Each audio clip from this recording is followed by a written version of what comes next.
pilnīgi vaļsirdīgi, es pateikšu tā. Ideja kā tāda ir ļoti patīkama, bet tehniski ir pielaists dažas kļūdas. Tikko mēs ar tavu komandu izrunājam tās kļūdas.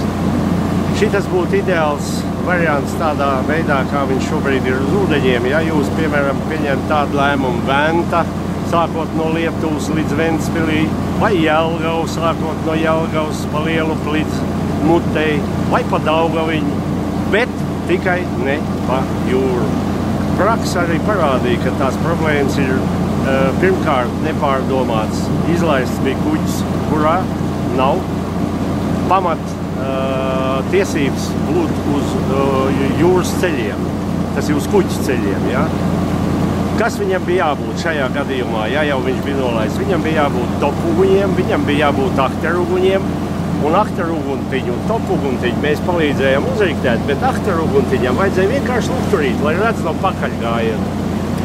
Ja nebūtu situācija nebūtu savādāk, jebšupuru policija, ūdens policija, tā skaitā arī Igauņu policija, viņiem bija pilnīgas tiesības noņemt viņu no trases, tā varētu pateikt, ja?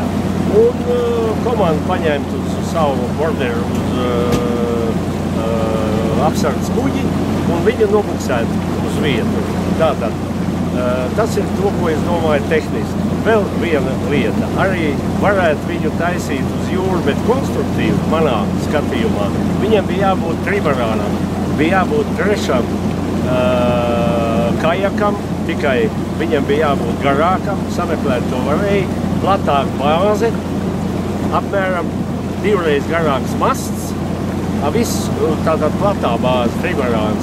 Un tad viņš būtu, ja viņš vēl būtu aprīkots pēc tiem minimumiem, ko pieprasa uz ūdeņiem noteikti, tad viņš būtu gājis arī, varbūt lēnāk, varbūt ilgāk, bet viņš būtu pilntiesīgs iet jūrā uz roņiem. Īsumā.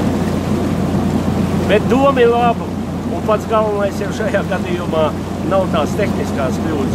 Pats galvenais ir tā apņēmība, ko puiši, kas nekad nav bijuši ūdeņos, droši iesēdās un sāk ar labu domu un ar labu gribu airēt. Tas kārtē reiz pasaka, ne jau